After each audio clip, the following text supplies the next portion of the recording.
Arun Shourie, welcome to this conversation. We're here to talk about this book, which I think of your many, many books may well end up being the most controversial and certainly among the most significant. Because, as you say, there is a great move now to promote Vir Savarkar as the real father of the nation. And yet, people don't know very much about him. There's a lot of myth making and plain lies being told. And yet, your book, which documents everything, as I think is typical with your books, not one statement comes without a footnote, not one assertion is made without a quote. It's an incredibly well documented book and therefore difficult to refute. So let's start with the obvious question before we get into the book, which is that I have been reading commentaries about it from RSS leaning publications, shall we say. Yes. People see this as a betrayal. Would you like to explain why you wrote the book and why you don't think it's a betrayal of the ideals you've always held? But Veer, what are your and my ideals? Our ideal is to pursue the facts. So, supposing Yeah. Shah Bano becomes a controversy, all right, we will look up the law on banning of books and we'll write about it. That if Godse's book, the brother of Nathuram Godse's book explaining the assassination of Gandhiji, that why it had to be done, or why it was done, is all right, then why Rushdie's book? So we argued that. Are we then being anti-Muslim or pro-Muslim? Similarly, if this that poor lady Shah Bano, if a prosperous lawyer after 40 years of marriage does not give her 270 rupees as alimony per month, and he's a prosperous lawyer, and the court holds for the lady and Rajiv Gandhi, they overturn the law to overturn the judgment. Then we write Yeah. on Muslim personal law, all of us. At least I wrote by researching Muslim personal law, going into the Quran, going into the Hadith. Then am I being anti-Muslim or pro-Hindu or anything? We are just pursuing the facts. Similarly, now, as you were kind enough to notice, everything to note that every single thing in this book is sourced and sourced primarily to the writings of Savarkar himself. Yeah. Not that, we said this and Arun said this. No, it is what Savarkar is saying. So is that also a bit, in what am I betraying? See, these people who Well, keep reading, sorry. sorry, no, I'm saying I think the argument is that because you once served in a BJP government and Savarkar is now the current BJP alternative to Gandhi, you're obliged to accept that orthodoxy. Yes, as you say, we don't go by these obligations. Just because Atalji was kind enough to give me economic tasks to be done, and I did them. I did not do it pro BJP, anti BJP, or anything. Telecom, this Northeast, commerce for a short time, disinvestment, that had nothing to do with one ideology or the other. Those were economic programs. And Yeah. at that time also, within the I think many persons, including Mr. Yashwant Sinha, Jaswant Singh would certainly have said that, Arun, whenever I made points, they were what I thought was right. It's not that it conforms with BJP ideology or is against Congress ideology. No. Our job is to pursue facts. And that's what we all do. We strive to do. Maybe we are wrong. And then, as Atalji always said, the argument, no, the answer to a book is a better book. And he would have added today, it's not abuse, it is not assault, it is not breaking the Bhandarkar Institute's reading room. Yeah. Or So, burning the manuscripts. yes. So the point really, our task is to pursue the facts. And I would be delighted if somebody unearthed other facts and presented them. Let us take this business. I don't want to go on one question, but if I may give an example. Supposing you say somebody takes offense at the fact that I've documented his collaboration with the British. Yeah. All right. So somebody else goes to the archives and finds other things. Well, okay, that will be very good. It will enrich our pool of information. But you can't say, oh, why did you publish this? It should remain hidden. And you are lifting up the person, a man who spat at Gandhiji, who called him pagal, who said he's a walking plague, chalta pirta plague hai, who said ki isko mirgi, he gets fits in his brain, and then usme wo jo marzi bakwas kar deta hai. Yeah. So when shall we take some of the things? Yes, please. Sorry, go on. Please, no. I'm saying, shall we take all those things are when all those things are in circulation? Why can we not talk about them? Yes, okay. And these are documented. So let's take one by one many of the things you say in the book. Yes. Let's talk a bit about that whole cellular jail period. Now, essentially, the claim of people who support Savarkar is that everybody wrote mercy petitions. It was no big deal. He was being kept in terrible conditions. Gandhiji and Nehru lived in five-star luxury when they were in prison. So obviously the poor chap had no alternative but to beg for mercy and say sorry. I know that you reject that in the book. And you also quote the words used in his mercy petitions, which say things like, I could help the British, I could be an asset to your cause, etc. So why do you think there's been so much rewriting of history over the apologies and the mercy petitions? First point is, he wrote the mercy. First, it is absolutely wrong to say that everybody wrote mercy petitions. They did not write. That's the point. Yeah. Yes, in other jails, sometimes people wrote, like Bhagat Singh. He wrote to the governor of Punjab. And what did he ask for? He said, your prosecutors, and the case you have said that we are, and the judgment says that we are waging war against the British Empire and the king. Therefore, we are prisoners of war. Therefore, under the Geneva Convention, it is our right to be shot to death by a contingent of your army. So please make sure that we are shot to death. Call your army to shoot us. That's his petition. And others... That's not quite Savarkar's petition, yeah. Yes, and not only that, Savarkar's own understudy, Madan Lal Dhingra, who killed a person who they had invited, a man called Cousin Wiley, the ADC to the Secretary of State for India in London. His statement, which Savarkar himself is supposed to have drafted, which was a great plea that I will again be born and I would, die for my motherland and so on. And he refused to, he did not say, I did not do this. He didn't say, I'll be useful to you. Yeah. So 2 points. One, others did not write. Others committed suicide. 3 persons a month would commit suicide in the cellular jail. 450 or so were hanged. They did not write mercy petitions. But the important point is, what do you do after you have written the mercy petitions? You see, Savarkar often gives the analogy of Shivaji. That Shivaji, Shivaji used to give, write letters to Aurangzeb. When he was caught a tight corner, he will get out of it by promising, I'll help you in conquering the Deccan, I will pacify the others, etc. But the moment Shivaji got out of that situation, he would resume his fight. When Savarkar gets out of this situation in cellular jail, what does he do?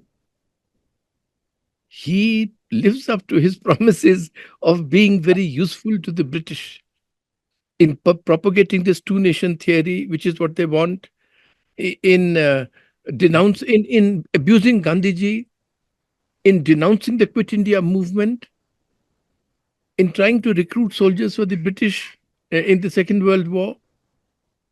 So he is being useful. And he's always telling the Yeah. viceroy, please, this is what I'm doing. This is what we will do. I will do this with the Hindu Mahasabha. I will ensure that they conform to what you want. So that's very different. So don't they should not focus only on the mercy petitions. Okay, things were very bad. He wrote the mercy petitions. Firstly, Veer, when you meet some of them, can you please ask them for one thing?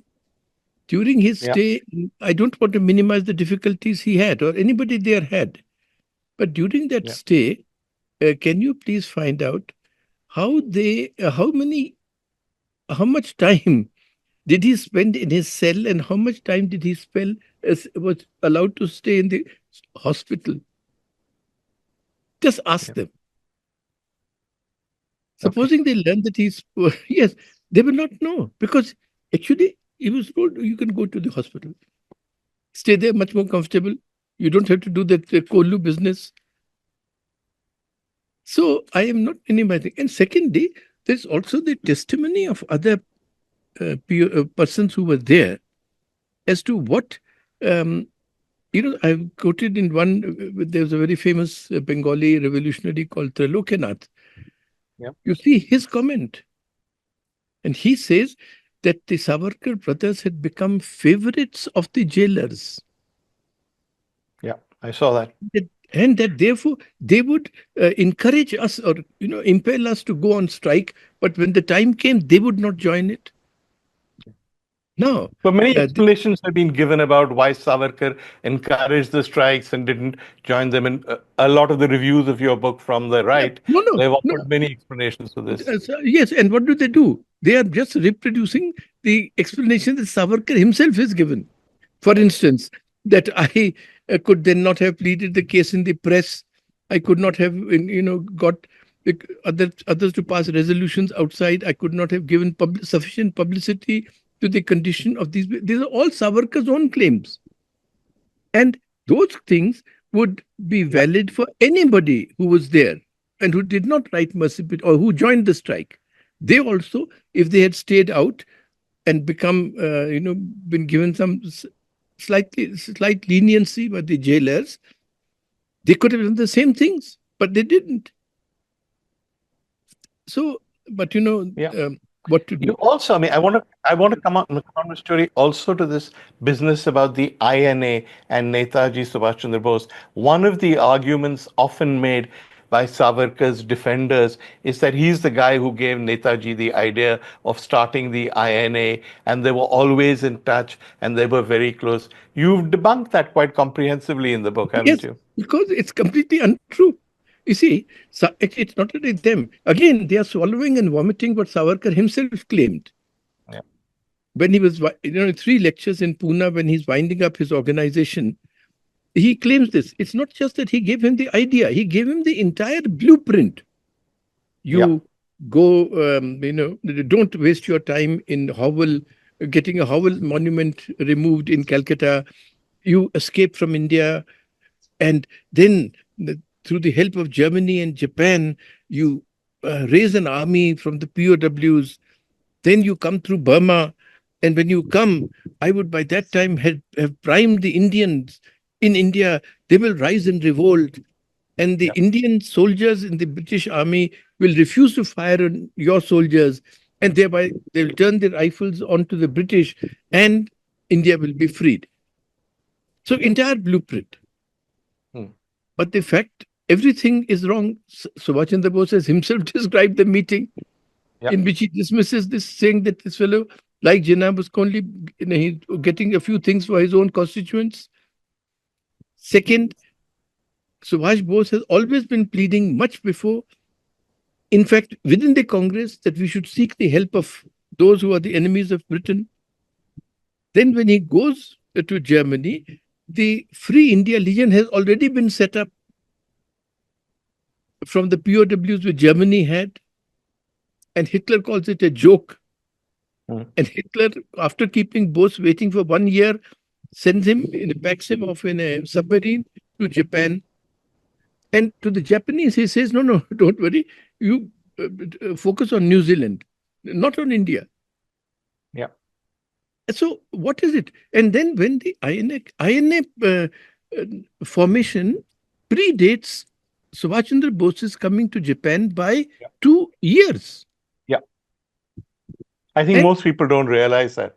yes, and this is all in a very good book by Srinath Raghavan, one of our best military historians, in Yeah. which he has recounted this. And then when they come, it's the far side of those who have been organizing the INA that they invite Subhash Chandra Bose, Netaji, to take over. And he certainly brings fire and enthusiasm and visibility to that force. When that force comes into Burma, the Indian army personnel do not defect to it, as Savarkar had said they will. Mm. In fact, they are not given combat roles by the Japanese. And Shah Yeah. Nawaz Khan complains. So, what is it in Savarkar's great advice and blueprint that stands up to scrutiny? Okay. Now, people have criticized the Congress for not joining the battle against Hitler. You have said in the book that Gandhiji told the Viceroy that you cannot declare that India is at war with a country without consulting the people of India, consulting the Congress, etc. That is why I oppose what you have done. Subhash Chandra Bose, of course, took a further stand, which is that England's enemies are our enemies, so I will stand them. But in the case of Savarkar, judging by the stuff you reproduced in the book, not only does he take this "my enemy's enemy" stand in some quarters, not necessarily with the British, he also appears to be an admirer of Hitler. You've quoted a bit where he talks about how the Nazis, with a magic wand, have transformed Germany. And that Hitler knows better what Yeah. is good for Germany, and see the results that he has brought about, and see the results that Mussolini has brought about for Italy. Who are we to complain about that? And these things, Veer, these speeches of his are given up to the middle of 1939, Yeah. when everything that Hitler is doing, marching into other countries, all the laws that are being passed, the Jews being pushed out, the concentration camps have been set up, not for Yeah. extermination at that stage, but concentration camps in which people from Poland and everywhere are herded together for being supplied free or at no cost to the German industry and war machine. All that is known. It is celebrated in the press as the great achievements of the Nazi regime. And at that time, Savarkar is saying all this. And then he is at that time, therefore, not joining up with the Germans. He Hmm. is trying to get noticed by Hitler, Yeah. who regards these people as riffraff. And then it is when the Congress ministries resign in 1939, saying that you have, as you said, made India a part of the war without consulting its representatives, because they were in office in 7 provinces. Yeah. And so they resign. That's when Savarkar sees the opportunity.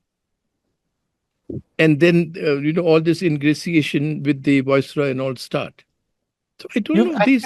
Sorry, but you've quoted papers and letters written by the Viceroy about Savarkar coming to see him. And these are contemporary things written the moment after he's met Savarkar the Yes, same day. Apart from the obvious contempt he has for Savarkar, who he refers to as a little man, if he's accurately summarized what Savarkar says, which I see no reason for him to not have, he says that Savarkar basically said to him, just give me and the Hindu Mahasabha some importance and we will back you fully.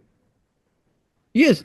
And in fact, he backs him fully, even with this Yeah. viceroy. Not viceroy keeps him hanging, and also because of the opposition of the Congress and the Muslim League to the proposal to expand the Viceroy's Executive Council, which was the council that, it's like the cabinet of that time.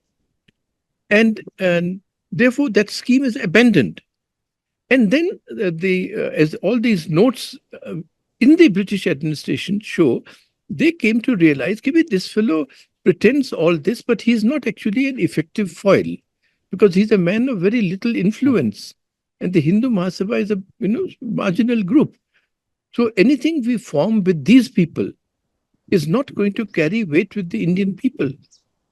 So they abandon him. And Linlithgow, as you will notice, even stops replying to Savarkar's repeated letters and asks the secretary कि भाई कह दो कि जो मैंने पहले कह रखा है, that is enough. That becomes a great disappointment and grievance with Savarkar. And on the other side, the fact that he's been pleading the British cause in public at the time when Quit India movement is going on, all the national leaders are in prison, that alienates the people at large. Yeah. And that is why in the 1937 elections, in 1945-46 elections, he is wiped out completely. Yeah. And he says that nobody knows the disappointment as much as I do. When he's pleading that no Hindu should cast a single vote for the Congress, he said, I know that you will not you will not listen to me, but still. So sorry, I will interrupt again. People focus on the apology letters in which he promises to be a good boy and help the British. They forget that there's another set of correspondence which is with the British post-release, when again he offers to help the British. Yes, okay, and not only offers to, but is all the time pleading to be given the opportunity to help them. And then he goes on a tour of the whole country to join the army. And then when that is opposed, that you were all the time saying we are revolutionary to do the opposite to the British, then he tries to give another explanation. No, I am trying to increase the number of Hindus in the British army so as to reduce the Muslims, their proportion, so that when the time comes, we can turn the guns on the British and keep the Muslims at bay. So this I've read that explanation, yeah. But it's creative, certainly, It's the kind of thing, but you see, being too clever and too cunning, in the end, just backfires. So he lost credibility with the British because, you are telling this to your people. And you will see in one case, the secretary of Linlithgow writes to Savarkar, Linlithgow himself writes, saying that, you are telling me something in private and the declarations in public are different. And the government in England will have to take a view by going by what you people are saying in public. You can't say, oh, that's only for the public. So he's got both ways. That's the irony of what he did. But I also find it very interesting that you begin the book by quoting Savarkar on Hinduism, on what he says about the cow, what he says about temples, what he says about rituals. Anybody saying those things in today's environment would be dismissed as a dangerous anti-Hindu, whatever the term is, Hindu-phobe, secularist, etc. Why do people not focus on what he said? Because it's so embarrassing. Supposing you have that first chapter on his rationalism and you circulate that, and then you say, no, but he is the great champion of the Hindutva ideology which we are following. Impossible to do. So the best thing is hide it. Don't talk about it. Look the other way. Yeah. But on that, and actually, if I may say so, that yes, that is, I consciously began the book with that. That is what I admire. And the things that I admire are exactly the things these people will have to disown. Yeah. Yes. And nobody even talks about it. I mean, we're in the middle of a situation where the cow is holier than she's ever been, where any kind of beef eating or whatever is regarded as a mortal sin. And here is Savarkar pouring scorn on all of that and more or less advocating beef eating. Well, he says that, not advocating, he's saying that it is a question that you should ask your doctor. Yeah. Not your priest, not some pothi. Yeah. So that's his attitude. He also takes the line that Hindus are weak because they don't eat enough of the right stuff. Right? Yes, absolutely. Nutrition. Yeah. Okay, so let's go a little bit forward because we talk now of Savarkar. In fact, you've written this book and we're having this debate. But though people will talk about how Mrs. Gandhi loved him, etc., which we'll come to later, the fact is that he was not considered any kind of icon for a long time, except in a very limited circle. Most people knew very little about him. In Mumbai, perhaps they knew that there was a road named after him, and that was about all. Even till what? The beginning of this century, the time he really comes into the limelight is when the Vajpayee government, I think, unveils a portrait in Parliament, and various people boycott it and say that this man is not worthy of being venerated. Do you remember that? His Yes, sudden no, rise to actually, fame. I've written in that it's very. For instance, I do not remember the fact that this thing was unveiled, the portrait was unveiled, and that the entire opposition, barring one person, Mr. Chandrasekhar, walked out Right. in protest. It is possible that I used to seldom attend these functions, ceremonial type functions, but frankly, it is my selective amnesia or something, or amnesia, that I just don't remember this incident at all. Yeah. And I don't remember though, anyone making much of him at all. Yes, at that time there was some controversy. Maybe our good friend Manishankar Iyer was vocal in one point, just as he was vocal that that Connaught Place should be renamed as Rajiv Chowk. Yeah. There was some proposal to do something in the Andamans. Right. Maybe the airport was to be renamed or something to be done, and he was against that. I remember that controversy, but I've not examined it. And but that's my failing, and I've said that in the book, that I'm probably on the first page of the text. Yes. At the time when the opposition boycotted this unveiling and walked out, the defenders of Savarkar came up with various theories apart from the sort of he never really meant sorry, it was tactical, etc., etc. They said, why are you doing this now? Mrs. Gandhi and the Congress government liked him. A road was named after him in Bombay. There was a postage stamp issued that Mrs. Gandhi actually contributed to some fund and issued a condolence message when Savarkar died. So, in a sense, they're saying that what they call the secular establishment also venerated Savarkar, but has now changed its mind. Is that fair? I, I don't think that is fair at all. Their roads are named for anything. There'll be some local municipal reason. Let's take a municipal election, and Yeah. in Thane, he has a following. So people say, "Bhai, kya kare to win some votes?" As you can see today. So name a road after him. I don't see his. See, it's not just this Hindu business for which he would be, which persons who examined him. Maybe Mrs. Gandhi didn't examine him, but Mrs. Gandhi was certainly old enough, that generation was old enough to remember that after all, here was a person who was accused of, instigating Godse and Apte to kill Gandhiji. How could anybody have forgotten that? So, but the other point, as I hope that this book brings out, is that it's not just Hinduism. He is preaching a lot of other things, like ethics. Nothing Mm. is ethical or unethical. Only one test: does it help the establishment and muscle of the Hindu Rashtra? Similarly, Yeah. truth. No, you have not to be truthful all the time. Certainly Yeah. not be tolerant. Certainly don't be compassionate. So that whole corpus, Johar, Sati, Mm. Sati nahi, Johar.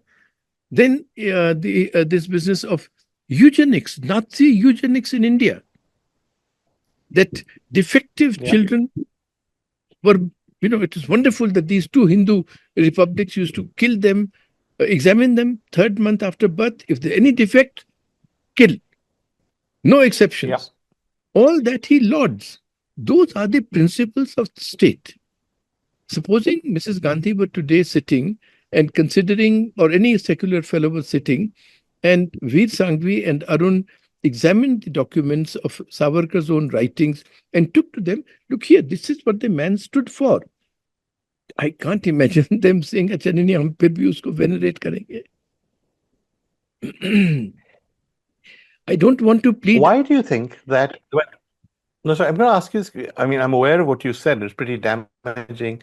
Why do you think that many sections of the Hindu right treat Savarkar, who was not really part of the RSS for most of his career, had his own Hindu Mahasabha, why do they treat Savarkar as this great idol and not, say, Golwalkar, who was actually part of the RSS? No, actually, because in that's a very telling question, Veer. Because Yeah, actually, other than Mr. Hedgewar, Golwalkar is the real person who created the RSS as we know yeah, it today. He was not a right. great thinker and so on, but he was a great organization man, as the management texts will say. How to expand it. It was quite a thing, as you can see, it's reached today. Yeah, Golwalkar was very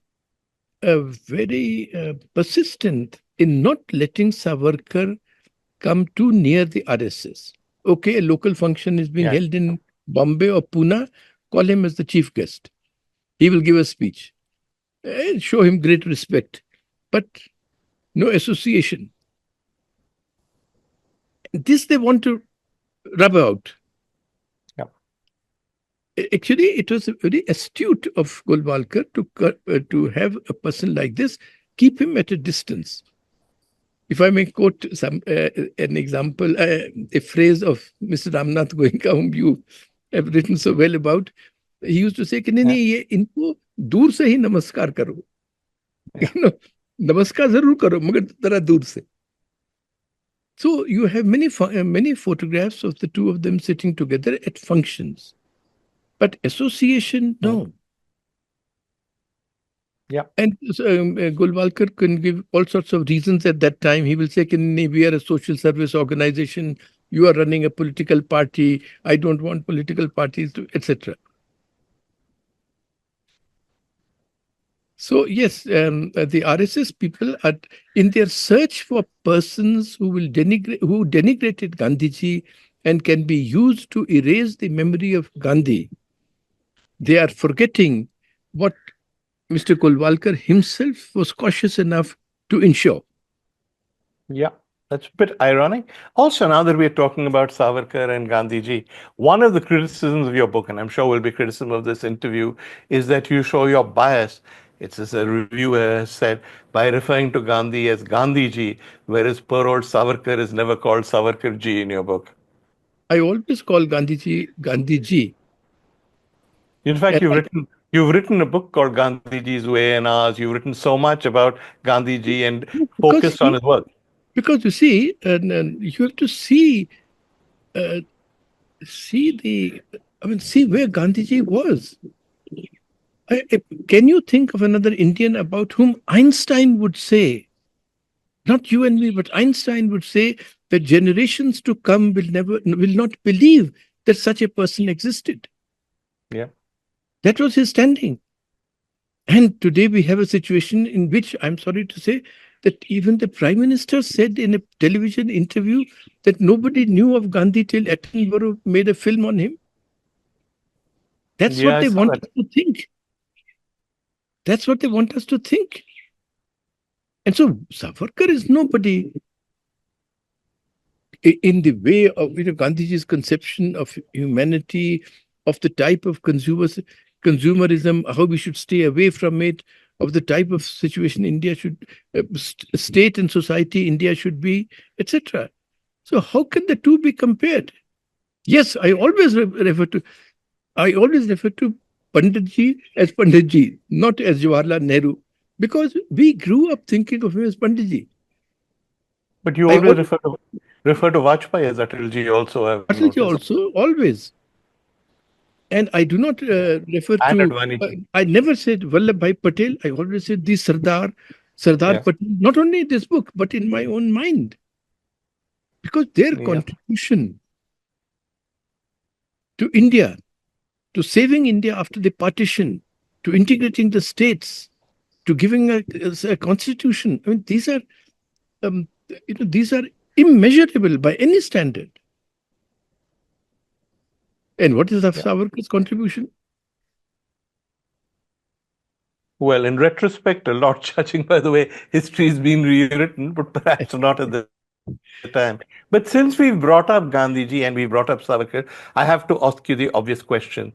Tell us, because most people are so young to even remember, why was Savarkar made an accused in the Gandhi assassination case? Well, first thing we have to remember is that he was acquitted in that case. Okay, so I don't want Absolutely. to now say, oh, he So I was. think we have to make that clear from the beginning. Yeah. Yes. So he was acquitted. But the fact is that this Godse and Apte were his bhakts, real bhakts, not like the fraudulent bhakts of today, but real bhakts. They start a magazine, he finances it. Godse is the editor, you will be surprised to know. Apte is the proprietor, manager. So they were his bhakts. And it was not just the first time that they made this attempt at Gandhiji in Birla House in Delhi. On 3 other occasions, similar attempts had been made by groups in Pune. Yeah. And Justice Kapoor, Justice Jivanlal Kapoor, when he was appointed as a commissioner of inquiry to go into this fact, he says, Sardar Patel himself says, that it was a small group of Savarkarites who carried out the assassination, because you see there's a controversy at that time, not a controversy, but disagreement between Panditji and Sardar Patel, saying Panditji wants a much wider conspiracy to be investigated. Sardar Patel says, no, we have done that, and it was a very small group of Savarkarites who carried out this assassination, etc. So that is what. But Justice Kapoor also goes to great length to point out the atmosphere that was created, the poison that was spread in the minds of such persons against Gandhi. And therefore, in the end, they will do something on their own. You don't have to actually direct them, Vir, now go and do this. I've made an automaton of you already. That's what happened. And Justice Kapoor gives several pages of extracts from these 2 publications, Agrani and Hindu Rashtra, which this fellow, our Savarkar, financed, which Godse was the editor. Apte, the other assassin, was the manager, and so on. The poison they were spreading about Gandhi. And Savarkar in this trial says, no, I had nothing to do with the Agarni, so they carry my picture, but you see, so many other people carry my picture. The fact is, he financed them, 15,000 rupees, big money at that time to start. Then when the 6,000 rupee fine is imposed, he appeals to all of Maharashtra. I've given the appeal which he gives. I mean, such an enthusiastic appeal. These are the people serving Hindutva and so on. And then the editors, who are devotees of Savarkar, of his collected works, they say that he was directing it from publication to publication, for issue to issue. Which is not his position in court. Not at all. Yeah. So, there are, I don't want to go into this business of who. There was the evidence of the approver. Yeah. That on the day that they are to leave in the evening, this fellow Godse and Apte go to meet Savarkar in Savarkar Southern. And when they come down, the third person, they said, no, this time we will succeed because Savarkar has blessed us. There's some Marathi phrase that he had, blessed us and said, succeed and come back. This was brought on record by the approver. But in those days, law used to be followed strictly. And the law said an approver's statement must be substantiated by collateral other evidence, direct evidence. And that was not pursued or not available. So the approver's statement was disregarded. And that is how, in a long process, Savarkar was let off. But we have to go by the court's decision ultimately. But, given that he's such a controversial figure. Just one example. Yeah. There's a book by Tushar Gandhi. Come, let us see Gandhi. In that, he has analyzed the statements made and the investigation that was done. And even within the police in Bombay, Veer, there was great dissatisfaction. And they said that the investigation has been bungled and the trial has been bungled. So Okay. that is brought out in that particular book. It's all based on that evidence. But it's a controversy which I have shied away from completely. Yeah, I've noticed that, which is why I was asking you. Mr. Given that Savarkar is a controversial figure, there's a controversy over his role in the Second World War, there's a controversy over his time in the Andaman jail and the way he got out, there's a controversy over the Gandhi assassination, there's a controversy over his support for the British, the fact that he never even wanted full independence, dominion status was as far as he was prepared to go. Given all of this, why do you think they've selected him to be their anti-Gandhi, their big icon? Because he's one of the persons available. You see, you can't have M.N. Roy. No. And you certainly can't Well, have. they've tried with Bose. Yes, they tried with Bose. But you see, there's a problem. Because firstly, Netaji Subhashchandra Bose was completely and very strongly against all this Hindutva business, very strongly. He was a true Yeah. secularist. Second thing is that his reverence for Gandhiji always remained in Yeah. spite of the differences. There's a moving passage I've reproduced there, giving the contrast between him, who differed with Gandhiji, and persons like Savarkar, who differed with Gandhiji and abused him. Yeah. You know, when he's now set, his army is ready, INA is ready, he is now going to go to Burma. And he makes a broadcast. That broadcast is addressed to Gandhiji. And in that, the man Iyer, who was his close associate, who used to go with him to the radio station for recording this, he's sitting across the table. He has read the script and he knows what the last paragraph is. And he says, I was waiting to see how Netaji will speak this. And that Netaji paused and was so full of emotion. And he said, O Father of the nation,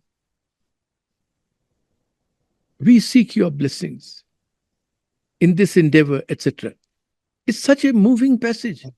These fools don't even know who called Gandhiji Father of the nation.